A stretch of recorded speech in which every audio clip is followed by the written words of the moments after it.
नमस्कार मित्रों, जय माता दी। स्वागत है आप सभी का हमारे YouTube चैनल में। तो मीन राशि वालों, आपके खुशहाल परिवार पर किसी की बुरी नज़र पड़ने वाली है। आने वाले 4 दिनों में ज़रा सावधान रहिएगा, क्योंकि 17, 18, 19 और 20 अप्रैल का समय आपके लिए बहुत अच्छा और समय आपके पक्ष में रहने वाला है। लेकिन ज़िंदगी में हर कोई नहीं होता जो आपकी खुशियों से खुश हो। कई लोग आपसे जलते हैं, ईर्ष्या करते हैं, और अगर आपने उन्हें अपनी राज की बात बता दी तो सब कुछ व्यर्थ हो जाएगा। वीडियो में काफ़ी सावधानियों पर चर्चा करेंगे, अंत में उपाय भी बताएंगे। थोड़ा सा समय निकाल कर वीडियो को आप अंत तक अवश्य देखें। लेकिन सबसे पहले जितने भी यहाँ पर बाबा महाकाल के सच्चे भक्त हैं, वो वीडियो को लाइक करें और कमेंट बॉक्स में जय श्री महाकाल सच्चे मन से लिखें। आपके सारे बिगड़े काम अवश्य ही बन जाएंगे। आने वाले अगले 4 दिनों में आप अपनी प्रतिभा, ऊर्जा और मेहनत के द्वारा हर चुनौती को स्वीकार कर लेंगे, लेकिन अपनी उपलब्धियों को, अपनी प्राप्त सफलता को आगे रह रहकर लोगों को नहीं दिखाना है। कहते हैं मेहनत ही आप इतनी खामोशी के साथ करो कि आपकी सफलता ही शोर मचा दे। यानी कि हमें अपनी सफलता के बारे में किसी को नहीं बताना पड़े, हमारे सफलता के बारे में ज़माने में यूं ही चर्चे होने लगे। जब आप किसी को अपने मुख से अपनी तारीफ़ करते हैं, कहते हैं हीरा मुख से न कहे लाख टका मेरा मोल, वैसे ही ये बात आपको समझनी है, वरना लोग आपको प्रभावित कर सकते हैं अपनी बुरी हाय से, अपनी बुरी नज़र से। और आपको कई ऐसे परिणाम देखेंगे कि मान लीजिए बनते बनते काम बिगड़ गया, स्वास्थ्य अचानक से बीच में ख़राब हो गया, या कोई मशीन अचानक से बीच में बंद हो गई, ऐसे नतीजे फिर निकलने लगते हैं। तो हम एक ही काम करें कि जो भी करें गोपनीय तरीके से करें, किसी को भी कुछ हमारी पर्सनल बात न बताएं, इसी में हमारी भलाई है और यही चीज़ आपको आगे बढ़ा करके रखेगी। महिला वर्ग अपने घर और बाहर दोनों कार्यों में तालमेल बिठाकर रखने में काफ़ी सक्षम रहेगी। आपका रुका हुआ कार्य पूरा होगा और आय के स्रोत पुनः शुरू होने वाले हैं। कभी कभी कुछ उदासी और कुछ अकेलापन आप महसूस कर सकते हैं। वहाँ पर आपको लक्ष्य से भटकना नहीं है, आपको ज़रूरत होगी अनुभवी लोगों की। आपको संगति ही ऐसे लोगों के रखनी है जो काफ़ी अनुभवी हो, जो समय समय पर आपका मार्गदर्शन करते रहें। जो सकारात्मक लोग होते हैं वो हमेशा मोटिवेट करते हैं, आगे बढ़ने के लिए प्रेरित करते हैं। लेकिन जो नकारात्मक लोग होते हैं वो हर चीज़ में ना ढूंढ लेते हैं और आपको अपनी राह से भटका देते हैं, इतना ध्यान रखिएगा। ये जो समय है व्यवसाय में स्टाफ तथा कर्मचारियों पर उचित अनुशासन बनाए रखने का है, क्योंकि अनुशासन के बिना ज़िंदगी में आगे नहीं बढ़ा जा सकता। आप जहाँ भी काम करते हैं वहाँ पर भी अनुशासन बना कर रखें, या आपके लिए जो भी काम करता है उन सभी में भी अनुशासन आप जरूर बना कर रखें। मार्केटिंग तथा मीडिया से संबंधित कार्यों में आपको अपना समय नष्ट नहीं करना है, इतना ध्यान रखें। अचानक ही किसी व्यक्ति से मुलाकात होने से दोनों के लिए ही लाभदायक बिजनेस का आदान प्रदान होने वाला है।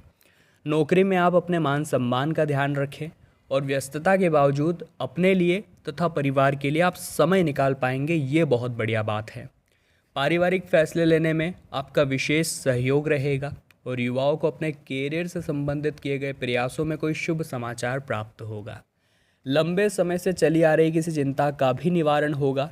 और मान लीजिए हिसाब किताब करना रहा दिन के अंत में, तो वह आलस्य मत करिएगा, क्योंकि नुकसान की स्थितियां निर्मित हो रही है और आपकी गैर जिम्मेदारी भरी हरकत आप ही के लिए मुसीबत खड़ी कर सकती है। कई बार दोस्तों हम पड़ोसियों को जलाने के लिए उन्हें बहुत सारे ताने मार देते हैं कि हमने ये खरीदा है, हमने वो खरीदा है, हमने ये बनाया है। हम चाहते हैं कि हमारी जो शोहरत है उसके बारे में सबको पता चले, लेकिन कई बार कुछ लोग ऐसे होते हैं जो बहुत बुरी नज़र के होते हैं, और जब उनकी हाय लगती है तो वो बहुत बुरी होती है। तो आप भी अपनी सफलता को, अपनी प्रसिद्धि को, अपनी उपलब्धता को अपने घर तक ही रखें, लोगों को ना बताएं, क्योंकि लोगों को पता चला तो वे कोई खुश नहीं होने वाले हैं, वो केवल आपसे ईर्ष्या ही करेंगे। कोई भी समस्या आ रही है तो उसके निवारण के लिए उसकी तह तक जाना बहुत ज़रूरी है, इतना आप ध्यान रखिएगा। ऐसी कोई समस्या नहीं बनी जिसका समाधान नहीं है। भगवान श्री कृष्ण कहते हैं जब भी कोई समस्या आती है तो वो अपने साथ समाधान भी लेकर आती है, लेकिन इंसान रोने धोने में इतना व्यस्त हो जाता है कि उस समाधान को नहीं देख पाता। लेकिन आपको बुद्धि विवेक का इस्तेमाल करते हुए सीधा उस समाधान पर अपनी नज़रें गाड़नी है।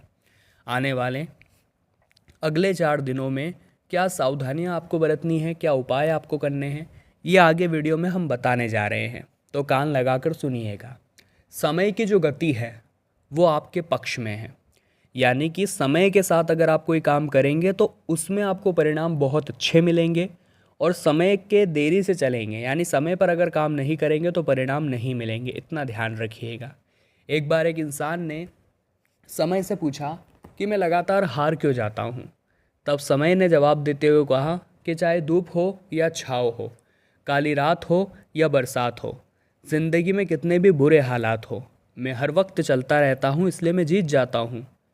है इंसान, अगर तू भी मेरे साथ चलेगा तो मैं तुझे भी कभी हारने नहीं दूंगा। यानी दोस्तों, जो इंसान समय के साथ चलता है उसकी हार कभी नहीं होती, ये बात आप ध्यान रखिएगा। और समय अभी आपके पक्ष में है, तो समय का आप खूब ख्याल रखें, आप खूब तरक्की प्राप्त करेंगे। दोस्त तथा संबंधियों के साथ मेल मुलाकात होने वाली है और सकारात्मक विषयों पर विचार विमर्श होने वाला है, बहुत बढ़िया बात है। किसी व्यक्ति के गलत व्यवहार से आपका मन अशांत हो सकता है, तो वहाँ पर छोटी छोटी बातों को दिल पर नहीं लगाना है। मान लीजिए हम रास्ते से जा रहे हैं और हमारे सामने कूड़े कचरे का बहुत बड़ा ढेर आता है, तो क्या हम वहाँ पर रुकते हैं?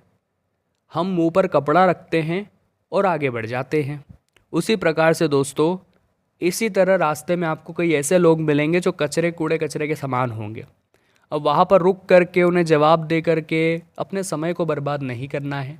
ऐसे लोगों को कूड़ा कचरा समझना है, मुंह पर शिव शिव नाम रूपी कपड़ा रखना है और आगे बढ़ जाना है। ऐसी छोटी छोटी बातों पर अगर आप रिएक्ट करने लग जाएंगे तो आप ही का समय बर्बाद होगा, आप ही की राहें खराब होगी। समझदार इंसान वो नहीं होता जो ईंट का जवाब पत्थर से देता है। समझदार इंसान तो वो होता है जो उस फेंकी हुई ईंट से अपना आशियाना बना लेता है। यानी लोग तो आपको ताने मारेंगे, लोग तो आपको भला बुरा कहेंगे, क्योंकि वो चाहते हैं कि आप अपनी राहों से भटक जाए, क्रोधित हो जाए और अपने हाथों अपने काम बिगाड़ ले। लेकिन हमें उन लोगों का मुंह अपनी सफलता से बंद करना है, हमें उन लोगों का मुंह अपनी प्रसिद्धि से बंद करना है। कुछ समय एकांत तथा आध्यात्मिक स्थल पर आप जरूर बिताएं। ज़िंदगी में वैसे ही तनाव बहुत है, चिंताएं बहुत है, लोड बहुत ज़्यादा है। ऐसे में इंसान को तलाश है शांति की।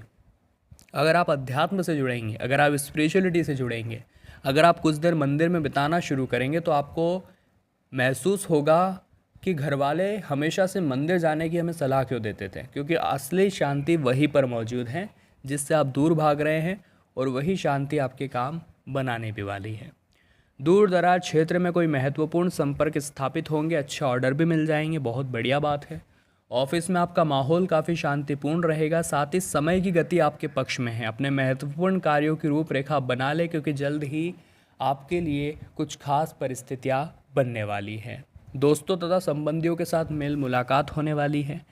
इसी के साथ दोस्तों, कुछ प्रभावशाली और अनुभवी लोगों के साथ मुलाकात के अवसर आपको मिलेंगे और कई महत्वपूर्ण विषयों की जानकारी आपको हासिल होगी। अकस्मात ही कोई बड़ा खर्च आपके सामने आ सकता है, वहाँ पर आपको कटौती करनी होगी। आय के स्रोत बढ़ाकर इस समस्या से आप बच सकते हैं, ध्यान रखिएगा। किसी नज़दीकी मित्र तथा रिश्तेदार के साथ कुछ कलह की स्थितियाँ बन सकती हैं, सावधान रहें। दूसरों की ईगो और गुस्से के सामने अपनी ऊर्जा को आपको नष्ट नहीं करना है, आपको शांतचित्त बने रहना है। अब हम आपको 2-3 उपाय बताना चाहते हैं, बहुत ध्यान से और गंभीरता के साथ सुनिएगा, क्योंकि यही उपाय आपका काम बनाएंगे। इसमें सबसे पहला उपाय दोस्तों क्या है? पहला उपाय है सोमवार का। सोमवार के दिन महादेव का यह उपाय वे सभी लोग करें जिनके सर पर कर्जे की बहुत समस्या है, लोन की बहुत समस्या है, और वो इस कर्ज व लोन को चुकाना चाहते हैं जल्द से जल्द। तो आपको शिवलिंग पर सबसे पहले मसूर की दाल अर्पित करनी है, उसके बाद 1 लोटा जल अर्पित करना है, और आपको मंत्र बोलना है, ओम ऋणमुक्तेश्वर महादेवाय नमः। इस मंत्र का वही बैठकर 108 बार अगर आप जाप करेंगे तो आपको बहुत फ़ायदा होगा।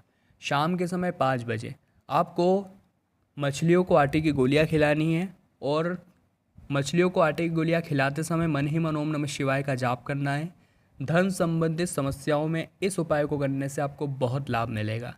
अब मंगलवार के दिन हनुमान जी महाराज के समक्ष आपको गुड़ चने का प्रसाद अर्पित करना है, और वहीं पर बैठकर हनुमान चालीसा का भी पाठ करना है।